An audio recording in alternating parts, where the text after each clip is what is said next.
সিরাজগঞ্জের কামারখন্দে CNG autorickshaw ও মাইক্রোবাসের মুখোমুখি সংঘর্ষে 2 ভাই সহ 5 জন নিহত হয়েছেন। সিরাজগঞ্জ নলকা আঞ্চলিক সড়কে ঘটে দুর্ঘটনা। প্রত্যক্ষদর্শীরা জানায়, বাহন চালক নিয়ন্ত্রণ হারালে হতাহতের ঘটনা ঘটে। দুর্ঘটনার পরপরই পালিয়ে যায় মাইক্রোবাসটি।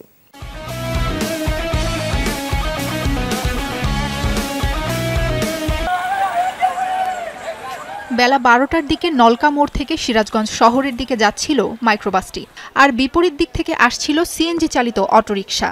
কুটিরচর এলাকায় পৌঁছালে নিয়ন্ত্রণ হারায় অটোরিকশা চালক। সামনে চলে আসে মাইক্রোবাসটি। এরপর মুখোমুখি সংঘর্ষ হয় বাহন দুটির। মাইক্রোবাসের সাথে সংঘর্ষে ঘটনাস্থলেই প্রাণ হারান অটোরিকশার চালক সহ 3 জন। খবর পেয়ে হতাহতদের উদ্ধারে পৌঁছায় পুলিশ ও ফায়ার সার্ভিস। আহত আরও 2 অটোরিকশা যাত্রীকে শহীদ এম মনসুর আলী হাসপাতালে নেওয়া হলে তাদেরও মৃত্যু হয়। রাস্তা করা পুরো দমে করা হয়নি, সামনে ভিড় রাখা হয়েছে। ভিড় রাখার কারণে এটা কিছু সমস্যা হয় যানবাহনে, যার কারণে তারা ওই ভিড়টা না ধরে রং রাস্তায় ঢুকে পড়ে। তেনজাল আবার কি করছে, এই জায়গা থেকে ক্রস কাটলে পরে ওইটাও তো এইদিকেই ঢুকাই দিছে, তখন মুখোমুখি সংঘর্ষ লাগছে।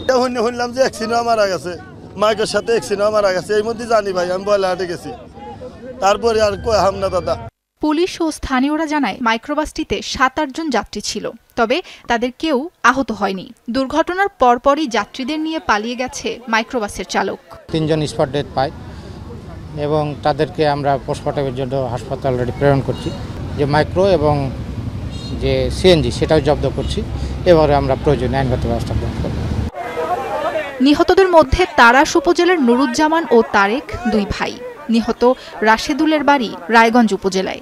বাকি 2 জনের পরিচয় এখনো জানা যায়নি। সাবরিনা লিজা, যমুনা নিউজ।